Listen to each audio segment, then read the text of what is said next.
Welcome back to my channel. ಹೊಸದಾಗಿ channel ನೋಡ್ತಾ ಇದ್ದರೆ ಸಬ್ಸ್ಕ್ರೈಬ್ ಮಾಡಿಕೊಂಡು ಸಪೋರ್ಟ್ ಮಾಡಿ. ಸೋಮವಾರ ಎರಡೆರಡು ವಿಶೇಷತೆಗಳಿದೆ. ಒಂದು ಕಾಮಿಕ ಏಕಾದಶಿ, ಮತ್ತೊಂದು ಅಮೃತ ಸಿದ್ಧಿ ಯೋಗ. ಅಮೃತ ಸಿದ್ಧಿ ಯೋಗದ ದಿನ ಆ ಒಂದು ಗಳಿಗೆ ಅನ್ನೋದು ಅಮೃತ ಕುಡಿದಷ್ಟೇ ನಮ್ಮ ವಿಶಸ್ಸನ್ನು ನಾವು ಕೇಳಿಕೊಂಡಾಗ ನಮಗೆ ಪೂರ್ತಿಯಾಗಿ ನೆರವೇರುವಂಥದ್ದು. ನಿಮ್ಮ ಒಂದು ಕೋರಿಕೆಗಳು ವಿಶಸ್ ಇರುತ್ತಲ್ವ, ಅವುಗಳನ್ನು ಹೇಳ್ಕೊಳ್ಳಿ. ಅಮೃತ ಸಿದ್ಧಿ ಯೋಗದ ದಿನ ನಾವು ಏನೆಲ್ಲ ಮಾಡಿಕೊಂಡ್ರೆ ಜೀವನದಲ್ಲಿ ನಾವು ಬಯಸಿದ್ದು ಸಿಗುತ್ತೆ. ಪ್ರತಿಯೊಬ್ಬರಿಗೂ ಕೂಡ ಈ ಒಂದು ಕೆಲಸಕ್ಕೆ ಅಂತ ಪ್ರಯತ್ನ ಪಡ್ತಾ ಇದ್ದರೆ ನೀವು ಈ ದಿನ ಅಪ್ಲೈ ಮಾಡ್ಕೊಳ್ಳಿ. ಇಂಟರ್ವ್ಯೂಗೆ ಏನಾದರೂ ಹೋಗ್ತಾ ಇದ್ದರೆ, ಇನ್ನೂ ಮುಖ್ಯವಾಗಿ ನಾವು ಏನಾದರೂ ತಗೊಳ್ಬೇಕು, ಹೊಸದಾಗಿ ಚಿನ್ನ ಬೆಳ್ಳಿ ಅಥವಾ ಮಕ್ಕಳ ಮೇಲೆ ಏನಾದರೂ ಒಂದು ಅವರ ಫ್ಯೂಚರ್ಗೆ ಇನ್ವೆಸ್ಟ್ ಮಾಡಬೇಕು ಅಂತ ಇದ್ದಾಗ ಅವ್ರಿಗೆ ಏನಾದರೂ ಒಂದು ಬುನಾದಿ ಹಾಕ್ಕೊಡ್ಬೇಕು, ಫೌಂಡೇಶನ್ ಹಾಕ್ಕೊಡ್ಬೇಕು, ಮಕ್ಕಳ ಲೈಫಲ್ಲಿ ಇದು ಇರಬೇಕು ಅಂತ ಪೇರೆಂಟ್ಸ್ಗೆ ಗೊತ್ತಿರುತ್ತಲ್ವ. ಈ ದಿನಗಳನ್ನು ಆಯ್ಕೆ ಮಾಡಿಕೊಳ್ಳಿ. ಎಷ್ಟು ಚೆನ್ನಾಗಿರುತ್ತೆ ಅಂದರೆ, ನೀವು ಏನು ಪ್ಲ್ಯಾನ್ ಮಾಡಿಕೊಂಡು ಆ ಕೆಲಸವನ್ನು ಪ್ರಾರಂಭ ಮಾಡ್ತೀರಾ ನೋಡಿ, ಅದು ಲೈಫ್ ಟೈಮ್ ಕೊಡುತ್ತೆ. ಅದರಲ್ಲಿ ತುಂಬ ಸಂತೋಷವನ್ನು ಕೊಡುತ್ತೆ. ಅಮೃತ ಗಳಿಗೆಗಳು ಅಂದ್ರೇ ಆ ರೀತಿ ಇರುತ್ತೆ. ಅಮೃತ ಸಿದ್ಧಿ ಯೋಗದ ದಿನ ಇನ್ನಷ್ಟು ಮುಖ್ಯವಾಗಿ ಹೇಳಬೇಕು ಅಂದರೆ, ನಮಗೆ ಅಮೃತ ಸಿದ್ಧಿ ಯೋಗ ತಿಂಗಳಲ್ಲಿ 1-2 ಸಾರಿ ಆದರೂ ಬರುತ್ತೆ, ಅಥವಾ 1 ಸಾರಿ ಬರುತ್ತೆ ಸ್ನೇಹಿತರೆ. ಇದನ್ನು ಯಾರಿಗೆ ತುಂಬ ಮೆಡಿಕಲ್ ಕಾಂಪ್ಲಿಕೇಶನ್ ಇರುತ್ತೆ ನೋಡಿ, ಅವ್ರುಗಳಿಗೆ ಒಳ್ಳೆ ದಿನ ಅಂತ ಹೇಳ್ಬಹುದು. ಅಂದರೆ ನೀವು ಆ ಒಂದು ಆಪ್ರೇಷನ್ನು ಮತ್ತೊಂದು ಏನೋ ಒಂದು ಇರುತ್ತಲ್ವ, ಆ ಕ್ರಿಟಿಕಲ್ ಸ್ಟೆಪ್ ನೀವು ತಗೊಳ್ಬೇಕು ಅನ್ನುವಾಗ ಫರ್ದರ್ ಸ್ಟೆಪ್ ಅಂತ ಹೇಳ್ತೀವಿ. ಈ ದಿನಕ್ಕಾಗಿ ಕಾದು ಮಾಡಿಕೊಳ್ಬಹುದು. ಏನು ಮುಖ್ಯವಾಗಿ ಹೇಳಬೇಕು ಅಂದರೆ, ತುಂಬ ಜನಕ್ಕೆ ಸಮಯ ಅನ್ನೋದು ಇರೋದಿಲ್ಲ ಸ್ನೇಹಿತರೆ. ಇದನ್ನು ಕೂಡ ಗಮನದಲ್ಲಿಟ್ಕೊಳ್ಬೇಕು. ಡಾಕ್ಟರ್ಸು ನೀವು ಈ ಸಮಯಕ್ಕೆ ಬಂದು ಮಾಡಿಸ್ಕೊಂಡು ಬಿಡಬೇಕು, ಸಮಯ ಇಲ್ಲ ಅಂತ ಹೇಳಿದ್ರೆ, ನಾವು ಈ ಅಮೃತ ಸಿದ್ಧಿ ಯೋಗ ಅಂತ ಹೇಳಿದ್ವಿ ನೋಡಿ, ಅದಕ್ಕೆ ವೆಯ್ಟ್ ಮಾಡಬಾರ್ದು, ಹೋಗಬೇಕು. ಯಾಕಂದರೆ ಡಾಕ್ಟ್ರೇ ನಮಗೆ ಆ ಸಮಯಕ್ಕೆ ದೇವರು. ಆ ಸಮಯ ಇಲ್ಲ ಪರವಾಗಿಲ್ಲ, ನೀವು ವೆಯ್ಟಿಂಗಲ್ಲಿದ್ದರೂ ಕೂಡ ಸ್ವಲ್ಪ ಸಮಯವನ್ನು ತಗೊಳ್ಬಹುದು, ಆರಾಮಾಗಿ ತಗೊಳ್ಬಹುದು ಅಂತ ಟೈಮ್ ಕೊಡ್ತಾರಲ್ವ ನಮಗೆ, ಅವರೇ ನಮಗೆ ಹೇಳ್ತಾರೆ ಇದೇ ಪರವಾಗಿಲ್ಲ ಸಮಯ ಅಂತ. ಆ ಥರ ಇದ್ದಾಗ ನಾವು ಹೋಗಿ ಆ ಸಮಯಕ್ಕೆ ಆ ದಿನದಲ್ಲಿ ಆಪ್ರೇಷನ್ ಮಾಡಿಸ್ಕೊಳ್ಬಹುದು. ಅಥವಾ ಇನ್ನೂ ಮುಖ್ಯವಾಗಿ ಹೇಳಬೇಕು ಅಂದರೆ, ಹೆಣ್ಣು ಮಕ್ಕಳಿಗೆ ತುಂಬಾ ಸಮಸ್ಯೆಗಳು ಅನ್ನೋದು, ಅಂದರೆ ಈ ಕಾಯಿಲೆ ಕಸಾಲೆಗಳಲ್ಲಿ ಜಾಸ್ತಿ ಬೇರೆ ರೀತಿಯಲ್ಲಿ ಇರುತ್ತೆ ನೋಡಿ. ಅವರುಗಳು ಹಾಸ್ಪಿಟ್ಲಲ್ಲಿ ಈ ಡೇಟನ್ನು ಫಿಕ್ಸ್ ಮಾಡ್ಕೊಂಡು ನೀವು ಹೋದರೆ ಮತ್ತೆ ನೋಡಿ, ಆ ಮದ್ದು ಮಾತ್ರೆ ಹಾಸ್ಪಿಟ್ಲು ಖರ್ಚು ಈ ಒದ್ದಾಟ ಇದು ಯಾವುದೂ ಇರೋದಿಲ್ಲ. ಬೆಸ್ಟ್ ಅಂದರೆ ಬೆಸ್ಟ್, ಆರೋಗ್ಯವಾಗಿ ಇರ್ತೀವಿ. ಎರಡನ್ನೂ ಗಮನದಲ್ಲಿಟ್ಕೊಂಡು ನೀವು ಮುಂದುವರಿಸ್ಬೇಕು ಸ್ನೇಹಿತರೆ. ನಾವು ಹೇಳಿದ್ದೀವಿ ಅಂತಂದ್ಬಿಟ್ಟು ಆ ಸಮಯನೇ ನೀವು ಫಿಕ್ಸ್ ಮಾಡ್ಕೊಳ್ಳೋದಕ್ಕೆ ಹೋಗಬಾರ್ದು. ಮೊದಲು ಸಜೆಷನ್ನು ಡಾಕ್ಟ್ರ್ ಹತ್ರನೇ ನಾವು ಫೈನಲ್ ಮಾಡ್ಕೊಳ್ಬೇಕು. ಈ ಥರ ಮಾಡಿಕೊಂಡು ನೋಡಿ ಎಷ್ಟು ಚೆನ್ನಾಗಿರುತ್ತೆ. ಏನಾದರೂ ನೀವು ಮಕ್ಕಳಿಗೆ ಒಂದು ನಿರ್ಧಾರ ಮಾಡಬೇಕು ಅವರ ಲೈಫ್ಗೆ ಅಂತ ಹೇಳಿದ್ರೆ, ಅದನ್ನು ನೀವು ತಗೊಳ್ಬಹುದು. ಈ ದಿನಗಳಲ್ಲಿ ವಿಶಸ್ಸನ್ನು ಬರ್ಕೊಳ್ಳಿ, 11 ವಿಶಸ್ಸನ್ನು ಬರ್ಕೊಳ್ಳಿ. ಸಮಯವನ್ನು ತಿಳಿಸ್ತೀನಿ, ಆ ಸಮಯಕ್ಕೆ ಮಾಡ್ಕೊಂಡು ಬಿಟ್ಟರೆ ಮಾತ್ರ ತುಂಬ ಚೆನ್ನಾಗಿರುತ್ತೆ.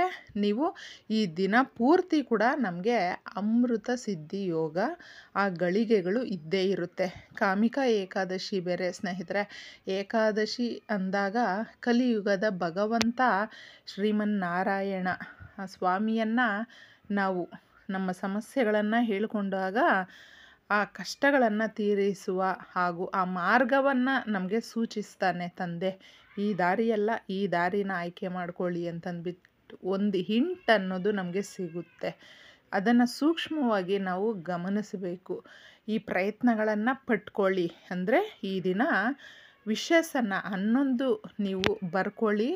ನಮಗೆ ಇದು ತುಂಬ ಮುಖ್ಯವಾಗಿರುತ್ತಲ್ವ, ಆ ರೀತಿಯ ಕೋರಿಕೆಗಳನ್ನು ಬರ್ಕೊಂಡು, ತುಂಬ ಜನಕ್ಕೆ ಕೆಲಸ ಬೇಕು ಅಥವಾ ವೆಹಿಕಲ್ ತಗೊಳ್ಬೇಕು. ಕೆಲಸ ಅನ್ನೋದು ಬಹಳ ಮುಖ್ಯ ಜೀವನಕ್ಕೆ ಸ್ನೇಹಿತರೆ. ನಾವು ಕರ್ಮಯೋಗಿಗಳು, ದುಡಿಬೇಕು ಅಷ್ಟೇ. ದುಡಿಯುವುದರಲ್ಲೇ ನಮ್ಮ ಯಶಸ್ಸನ್ನು ಗಳಿಸ್ಕೊಳ್ಬೇಕು. ನಾವು ಏನು ಬಯಸ್ತಾ ಇರ್ತೀವಿ ನೋಡಿ, ಅದನ್ನೆಲ್ಲವೂ ಕೂಡ ಈಡೇರಿಸಿಕೊಳ್ಳುವ ಒಂದು ಮಾರ್ಗ ಅನ್ನೋದಿದ್ರೆ ಅದು ದುಡಿಮೆಯಲ್ಲಿ.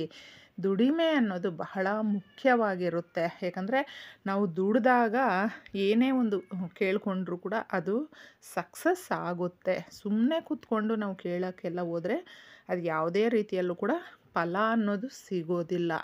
ಈ ರೀತಿ ಯಾವ ಪೆನ್ ತಗೊಳ್ಬೇಕು, ಎಷ್ಟೊತ್ತಿಗೆ ಬರಿಬೇಕು, ಇದೆಲ್ಲ ಕನ್ಫ್ಯೂಷನ್ ಮಾಡ್ಕೊಳ್ಳೋದಕ್ಕೆ ಹೋಗಬೇಡಿ. ನಿಮಗೆ ಇವತ್ತು ಪೂರ್ತಿ ಸಮಯ ಅನ್ನೋದಿದೆ. ಇನ್ನು ಮುಖ್ಯವಾಗಿ ಹೇಳಬೇಕು ಅಂದರೆ ರಾತ್ರಿ 11 ಗಂಟೆ 11 ನಿಮಿಷಕ್ಕೆ 11:11 ಅನ್ನೋದು ಜೀವನದಲ್ಲಿ ಬರುವಂಥ ಎಷ್ಟು ಅದೃಷ್ಟದ ಒಂದು ಸಂಖ್ಯೆ ಅಂದರೆ ಅಷ್ಟು ಅದೃಷ್ಟ ತಂದುಕೊಡುತ್ತೆ. ಕೋರಿಕೆಗಳು ನಿರ್ಧಾರ ಮಾಡುತ್ತೆ ಏನಾಗಬೇಕು ಅನ್ನೋದು. ತುಂಬ ಪಾಸಿಟಿವ್ ಆಗಿ ನಮಗೆ ಬೇಗನೆ ಸಕ್ಸಸ್ಸನ್ನು ತಂದುಕೊಡುವಂಥ ಸಮಯ.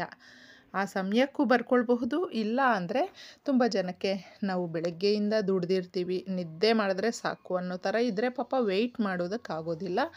ಅವರುಗಳು ನೀವು ನೋಡಿಕೊಂಡು, ಯಾಕಂದರೆ ಈ ದಿನ ಪೂರ್ತಿ ನಮಗೆ ಒಳ್ಳೆಯ ದಿನ. ಆಯ್ಕೆ ಮಾಡ್ಕೊಳ್ಳಿ, ಬರ್ಕೊಳ್ಳಿ, ನಿಮ್ಮ ವಿಶಸ್ಸನ್ನು ಬರ್ಕೊಳ್ಳಿ. ಪೂರ್ತಿ ನಂಬಿಕೆಯಿಂದ ಮಾಡ್ಕೊಳ್ಬೇಕು ಸ್ನೇಹಿತರೆ.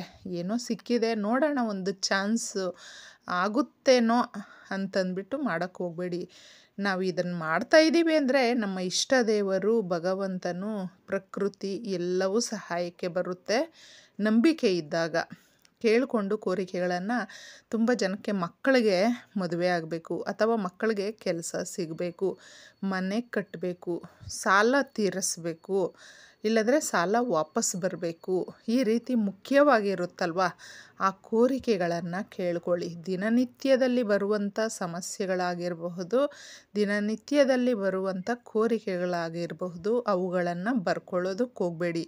ಯಾವಾಗಲೂ ಅಷ್ಟೇ, ಕೋರಿಕೆಗಳು ನೆರವೇರಬೇಕು ಅಂದರೆ ಅದಕ್ಕೊಂದು ತೂಕ ಇರಬೇಕು, ಲೈಫ್ ಕೊಡಬೇಕು. ಆ ಥರ ಇರುವಂಥ ಕೋರಿಕೆಗಳನ್ನು ಕೇಳ್ಕೊಳ್ಳಿ. ಸ್ವಲ್ಪ ಆ ಕಡೆ ಈ ಕಡೆ ತಡವಾಗಬಹುದು, ಆದರೆ ಡೆಫಿನೆಟ್ಲಿ ನಿಮಗೆ ಕೋರಿಕೆ ಅನ್ನೋದು ನೆರವೇರಿಸ್ಕೊಡುತ್ತೆ ನಿಮ್ಮ ಇಷ್ಟ ದೇವರು ಅಥವಾ ಪ್ರಕೃತಿ ಅನ್ನೋದು. ಯಾಕಂದರೆ ಅಮೃತ ಸಿದ್ಧಿ ಯೋಗ ಅಂತ ಹೇಳಿದೆ. ಈ ದಿನಗಳಲ್ಲಿ ತುಂಬ ಜನ ಚಿನ್ನ ತಗೊಳ್ಬೇಕು ಅಂತ ಇರ್ತಾರಲ್ವ, ಅವರುಗಳು ತಗೊಳ್ಬಹುದು. ಚಿನ್ನ ತಗೊಳ್ಳೋದಕ್ಕಾಗಲಿಲ್ಲ ಅಂತ ಹೇಳಿದ್ರೆ ನೀವು ಫ್ಯೂಚರಲ್ಲಿ ಚೆನ್ನಾಗಿ ತಗೊಳ್ಬಹುದು. ಕೊತ್ತಂಬರಿ ಬೀಜವನ್ನು ತಗೊಂಡು ಬರಬಹುದು ಮನೆಗೆ, ಅರಿಶಿಣವನ್ನು ತಗೊಂಡು ಬರಬಹುದು. ಈ ದಿನ ಅಮೃತ ಸಿದ್ಧಿಯೋಗದ ದಿನ ನಾವು ಈ ರೀತಿಯ ಬಂಗಾರದ ಬೆಲೆ ಬಾಳುವಂಥ ಆ ವಸ್ತುಗಳು ಅಂತ ಏನು ಹೇಳ್ತೀವಿ, ಅದಕ್ಕೆ ಮೀರಿದಂಥ ವಸ್ತುಗಳು ಇದಾಗಿರುತ್ತೆ. ಇವುಗಳನ್ನು ತಗೊಂಡು ಬಂದರೆ ನಮಗೆ ಆ ಲಕ್ಷ್ಮೀ ದೇವಿಯ ಪೂರ್ತಿ ಕೃಪಾ ಕಟಾಕ್ಷಕ್ಕೆ ಪಾತ್ರರಾಗ್ತೀವಿ ಸ್ನೇಹಿತರೆ.